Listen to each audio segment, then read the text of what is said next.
Marami sa atin ang mahilig sa adventure at fun outdoor activities kagaya ko na mahilig magmotor. Mas masaya mangolekta ng memories na mai-share natin sa social media kung makukuhanan mo ang buong paligid at makakagawa ka ng mga cool shot kagaya nito. Halina't bigyang silip natin ngayong araw ang isang action cam na kayang kunan ang buong paligid na parang magic. Insta360 1R Twin Edition. This is Nea Adriano and let's jump right to it.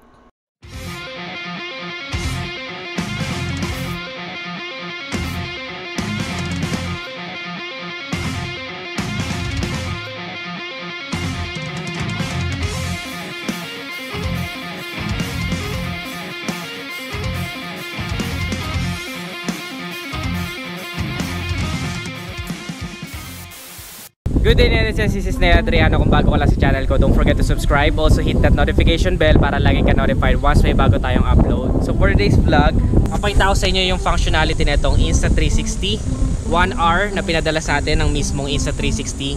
So papakita ko sa inyo kung paano ito gumagana. Isa sa mga kagandahan ng camera na to, netizens, is kapag kinabit mo na siya sa invisible selfie stick, makikita mo yung buong paligid pero hindi mo makikita na nakakabit siya sa stick. So parang magic. So ganito yung magiging itsura niya. So una, bago ko ikabit tong camera, meron tayong belt dito. Ito yung magiging pinaka core netong pagkakabitan natin ng camera. So suot ko to sa aking katawan. Kasi pinapakita ko sa inyo kasi mamaya hindi nyo na makikita tong. Tapos meron tayo ditong invisible selfie stick. Ayan o, by Insta360. Kakabit natin tong si Insta360 dito. Ayan o. Hindi nyo na yan makikita. Basta make sure na naka-align. Ayan, nakadiretso siya. Naka-align tong mismong stick dito sa dalawang lens, kasi dalawa lens yan eh, ayan o. So naka-align siya, basta diretso siya. Itong part na to hindi to makikita, magiging invisible to. So papakita ko sa inyo, ganito siya. So first natin itatry natin siya bago ko isuot yung helmet ko. Ganito yung magiging itsura niya, ayan o. Nasa gilid ko yung pinaka camera, tapos pwede mo siyang habaan. Ayan, so ganito yung magiging itsura niya mamaya. So ito yung itsura namin na design. Ayan yung camera.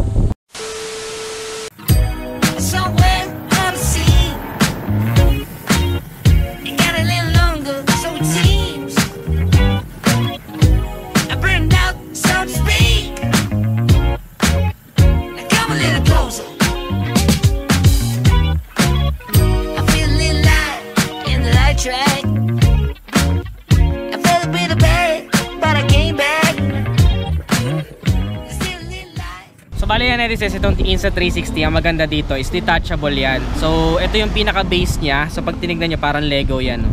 Natatanggal. Ito yung pinaka battery nya. Ito yung pinaka magiging base. Tapos yung lens, ito siya. Kasi ito yung pinaka core nya. Ito. Kasi iba't ibang module yan. So gagamitin natin ngayon is yung 360 module, no? So kakapit lang natin yan na ganyan dito. Parang puzzle lang, parang Lego. So modular siya. Tapos meron din siya tayong battery na rechargeable, of course. So kakabit natin siya. Ito yung magiging pinaka base. Yan. So nakakabit na siya into place, matibay na yan. And the good thing is waterproof pa tong isang to. So kahit na ganyan siya detachable, mukha siyang hindi waterproof, parang pwedeng pasukan ng tubig. Pero ang totoo is waterproof siya. So up to 5 meters sa ilalim ng tubig. So that's around 16 feet, something like that. So napakalalim na nun. So dito siya, kakabit na natin siya dito ngayon sa kanyang case. So papantayin nyo lang syempre itong pinaka may pindutan dito din. May power button and record button. So shoot nyo lang siya dyan. Tatakpan mong ganyan. Ayan, good na siya. Nakita nyo na i-mount ko sa harapan yung camera. Ngayon, ganito yung magiging itsura niya. Pwede mong iharap sa'yo yung view, tapos pwede mong iharap sa kalsada. Umiikot-ikot na parang magic. So parang effect niya, parang ka naka-drone. So napakaganda ng feature na yon. So ganito naman siya, netizens, kapag sa unahan natin i-mount. Ayan, nasa unahan ko siya. Ganito naman magiging itsura niya. So tingnan natin.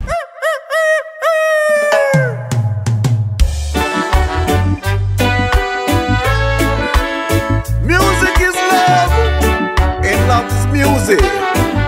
Yeah.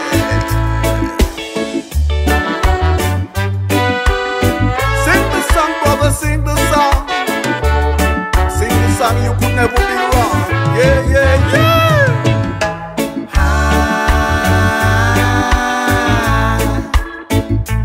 I've been waiting for a sign.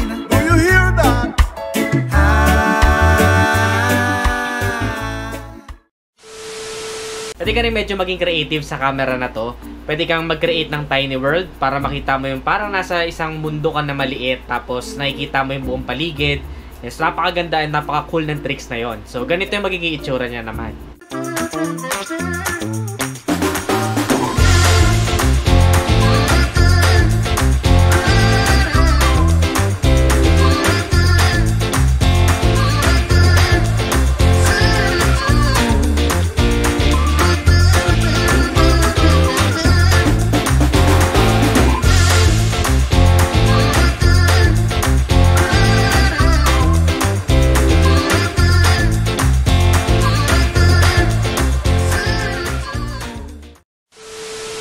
So, subok-subukan pa natin siya ng konti. Ito, kakabit ko naman sa OBR ko, si Lourdes, ayan.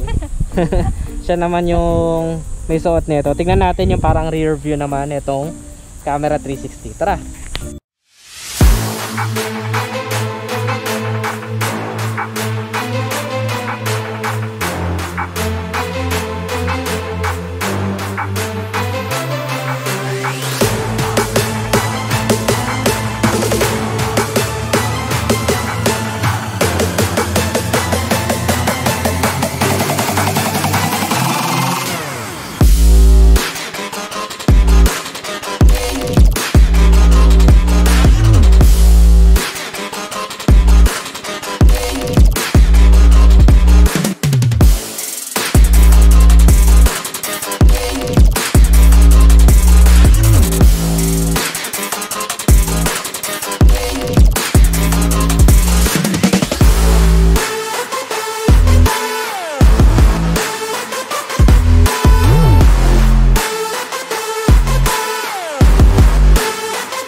Nakita nyo na nga yung kanyang kakayanan gamit itong 360.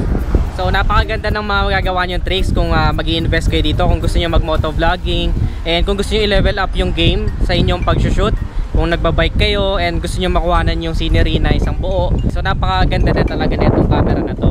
So ito ay Insta360 1R Twin Edition. Ibig sabihin, meron pa siyang isang lens na pwede nyo siyang gamitin as na simpleng action camera. Kung nais mo naman na yung standard action camera module niya, napakaganda rin ito for vlogging. Kasi nga, meron siyang up to 4K 30 frames per second na functionality.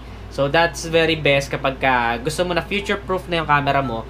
Meron din siya, 4K ready na din siya. Pero usually naman, 1080p 60 frames per second, napakaganda ng tignan. And sa YouTube, yun talaga yung pinaka-standard. 1080p, yun yung pinaka-HD natin. Kaya niya mag-create ng crisp and clear na mga shots. So ngayon, papalitan naman natin to.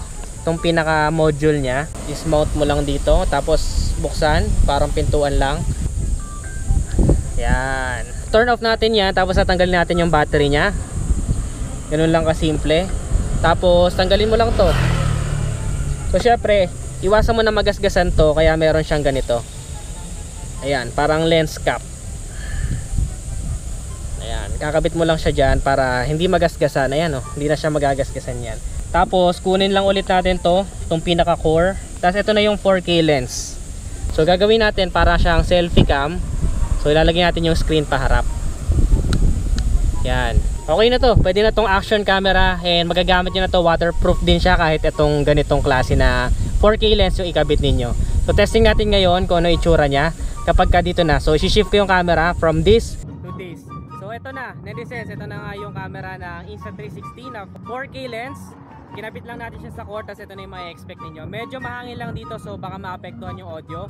Pero makikita nyo naman, napakaganda ng color niya, napaka-crisp ng kulay niya.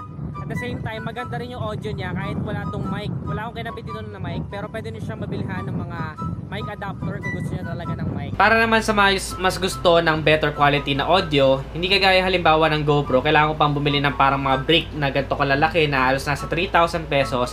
Ito si Insta360 1R, ganito lang po yung kanyang mic adapter. Ayan, yan yung pinaka mic adapter niya. Ganyan lang siya kaliit. So, sulit na sulit siya kasi ito is nasa around 500 pesos lang or maybe less kung inyong bibilihin ng separately. So, nasa ganitong box siya. So, kung gusto mong kabitan to ng mga mic, is ganito lang kaliit yung mic adapter niya. Pwede mo din siya i-mount sa yung helmet for motovlogging setup. At the same time, pwede din siya for vlogging kasi nga meron siyang screen dito. and pwede mo din ilipat dito yung screen. So that's very flexible. So kung magva-vlog ka, napakaganda na nandito yung screen para kita mo din yung sarili mo. Or kung gusto mo naman na may subject ka, pwede mo ilipat yan. I-flip mo yung pinaka-screen niya, lagay mo dito sa likod. So pwedeng ganon yung kanyang setup. So napaka-flexible nito for vlogging. May re-recommend ko talaga siya. So papakita ko sa inyo yung motor na ginamit ko ngayon. Gamit tong camera na to.